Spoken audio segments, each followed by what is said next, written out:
Good morning. As you log on, I hope you'll put something in the comments so I'll know who you are and I can greet you this morning. So glad you're here. Just begin the day with a few minutes to breathe together and remember that we're blessed. I can see the comments this week. Thank goodness.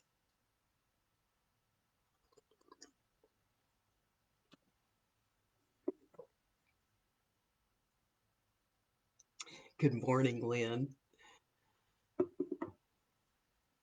Lynn, if you can put something in the comments and let me make sure that I can see the comments. It looks like that I can over here. So yeah.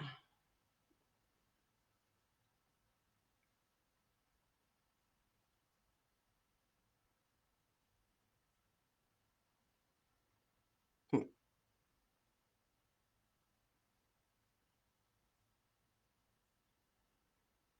And I see we have someone else who has joined us. Good morning. I'm so glad you're here.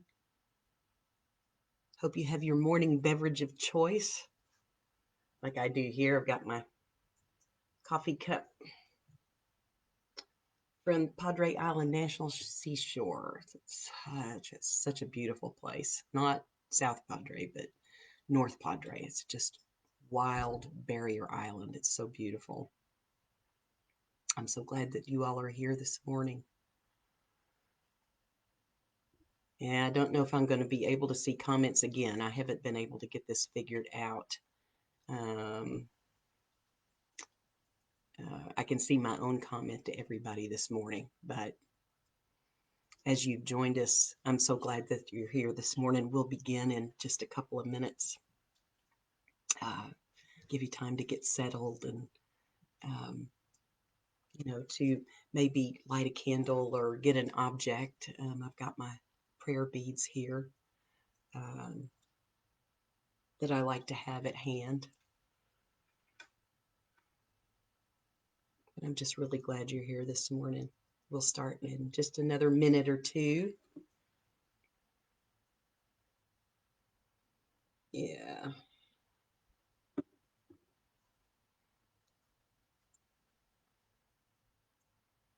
So my kitty cat was curled up here close to me just a minute ago, but she jumped down. So I don't know. She may be about to go off the rails. Who knows?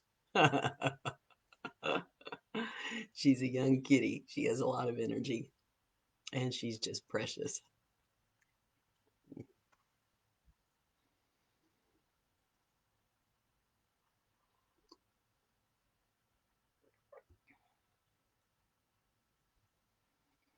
So just so glad you all are here. Um, this morning, I'm going to try something right here. Oh, well, my phone's telling me it's unable to load the page. So here we go. I'll keep working on the comments issue. Good morning. I'm so glad that you all are here this morning.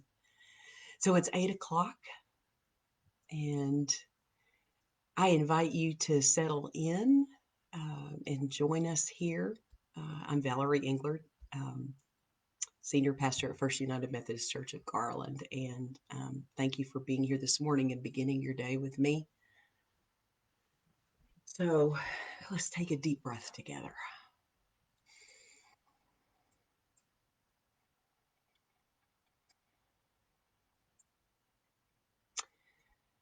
When I was a little girl, one of my favorite Bible stories, I had a lot of favorite Bible stories. My parents read to me a lot, which I'm so grateful for. But one of my favorite Bible stories was Jacob wrestling with the angel or wrestling with God, depending on which translation of the Bible you read. But um, that story fascinated me for a lot of reasons. One, I mean, could a person actually wrestle with an angel or wrestle with God? Um, but then number two, Jacob insisting as he's wrestling that he wants the blessing of the one that he is wrestling with. And when I was little, I always puzzled about this because I thought, what is blessing? Number one, and number two, is it something you can hold? Is it something that somebody can give you? And of course, my confusion was compounded, by the story of Jacob and Esau as well too, about how Esau was the oldest and was to get the blessing of the father, and that Jacob, did his shenanigans, and got his father's blessing as well. And so I always thought that blessing was something that you could hold in your hands. Um, and I think, if I'm quite honest, I kind of carried that into adulthood as well too, wondering what blessing is. And I picked up a book a few weeks ago that I read, actually some years ago, and I reread this book, and it's just lovely. I highly recommend it. It's by Henri Nouwen, and it's called Life of the Beloved. And it's a very short book. But I don't know how many of you might be familiar with Henri Nouwen, but he was a Catholic priest. He was on the faculty at Yale Divinity for a number of years. He wrote many, many books. I think he wrote over 40 books, all of them very accessible about the spiritual life.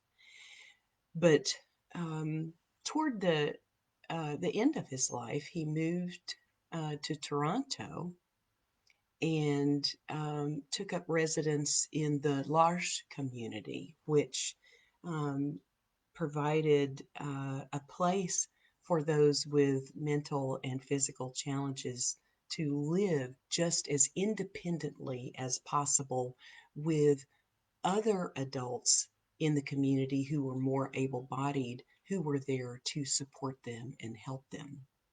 And he lived out the rest of his life there.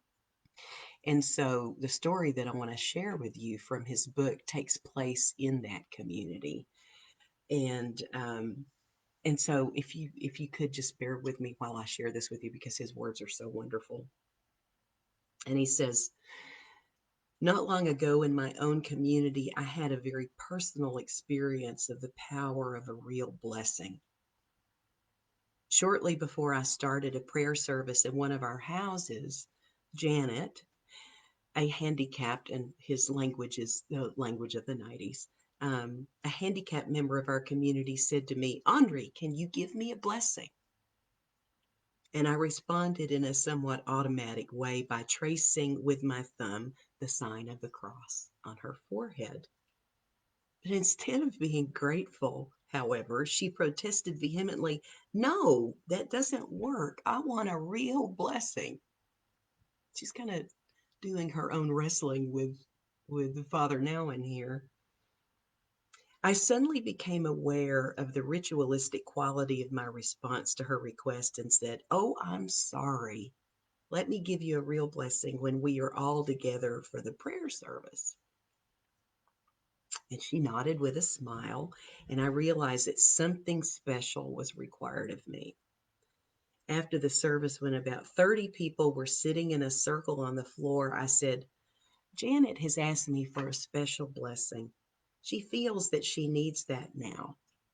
And as I was saying this, I didn't know what Janet really wanted. But Janet didn't leave me in doubt for very long. As soon as I said, Janet has asked me for a special blessing, she stood up and walked toward me. I was wearing a long white robe with ample sleeves covering my hands as well as my arms, and spontaneously, Janet put her arms around me and put her head against my chest. Without thinking, I covered her with my sleeves so that she almost vanished in the folds of my robe. As we held each other, I said, Janet, I want you to know that you are God's beloved daughter. You are precious to God's eyes. Your beautiful smile, your kindness to the people in your house, and all the good things you do show us what a beautiful human being you are. I know you feel a little low these days and that there is some sadness in your heart, but I want you to remember who you are.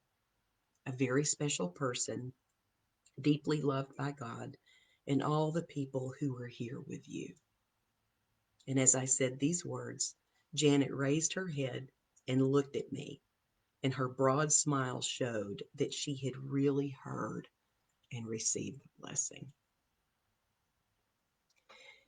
And he goes on to tell about other people who are gathered in the circle who want blessings as well. And he blesses each and every one of them.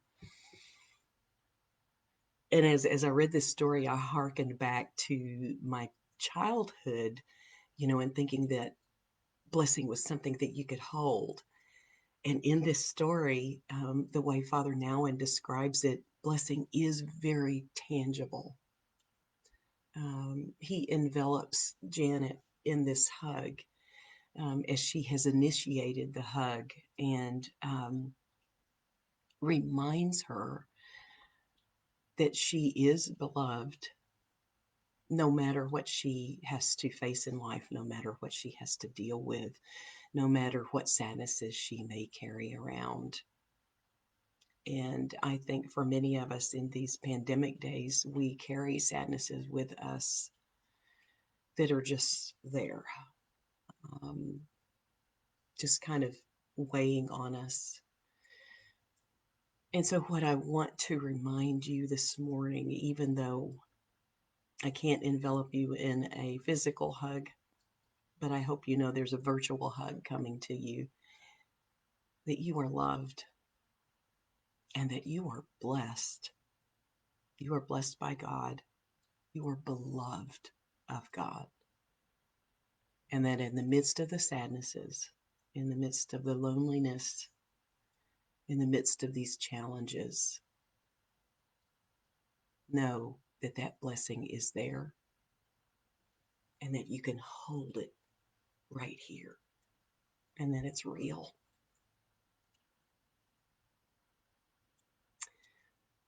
So let's take another breath together and remember that as we breathe in and we breathe out,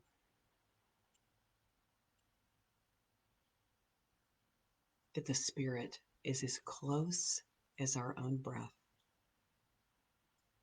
and that we are never, ever alone. Thank you so much for joining me this morning. I hope to see you again here next week and maybe bring a friend or two with you. Take care.